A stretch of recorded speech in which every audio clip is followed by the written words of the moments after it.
He signed the death certificates himself.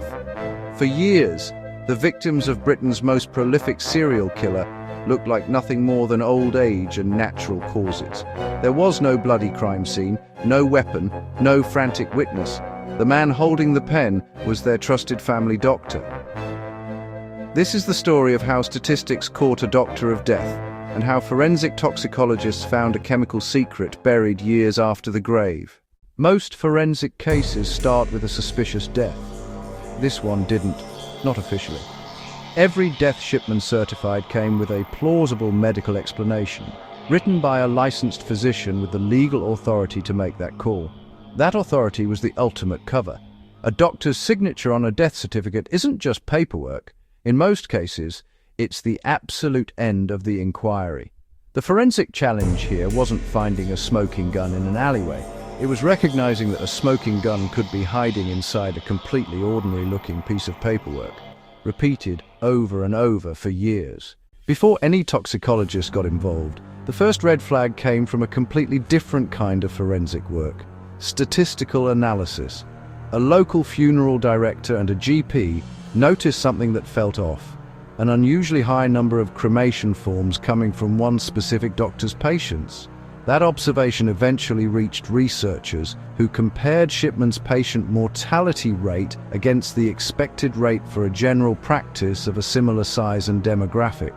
The result wasn't subtle. Patients under his care were dying suddenly at a rate far beyond what any normal medical practice would show, and those deaths clustered tightly at times of day that matched home visits, not natural progression.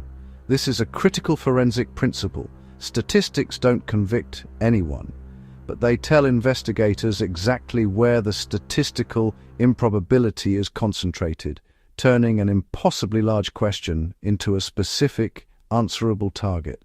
Once suspicion focused on specific deaths, investigators faced a massive forensic hurdle.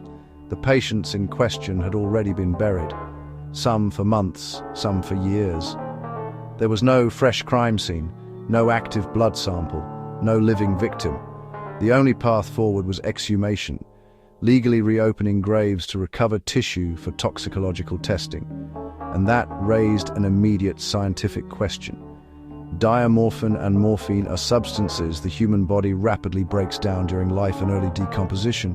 The real puzzle wasn't just, can we find a drug? It was, can it survive underground? This is where forensic toxicology reveals one of its most powerful properties. The body doesn't just process drugs. In certain tissues, it stores a permanent record of them.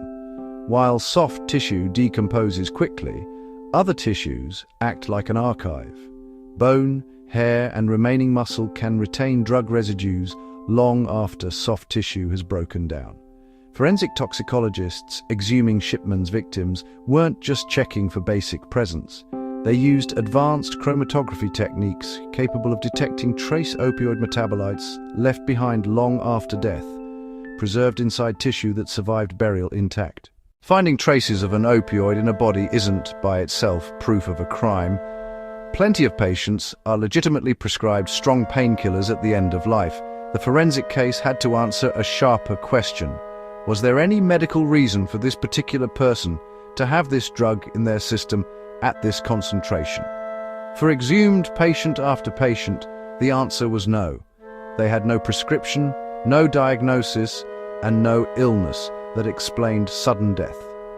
Toxicology confirmed a powerful chemical agent. Medical records confirmed zero justification for it. That combination, a hard chemical fact from the lab, cross-checked against a documentary fact from the medical record, is the ultimate power of forensic toxicology. Once results came back consistent across multiple exhumed bodies, investigators had something rare, evidence of a method: the same drug, the same lack of prescription, the same pattern of sudden, unwitnessed death, repeating across unconnected patients.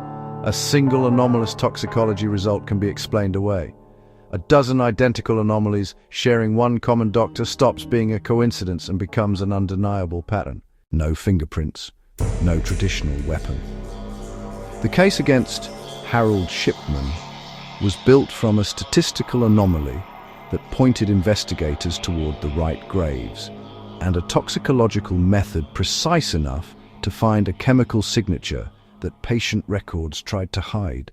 The body remembers what happened to it in tissues we don't normally think to check for far longer than most assume. Sometimes catching a killer isn't about finding what they left behind at a scene.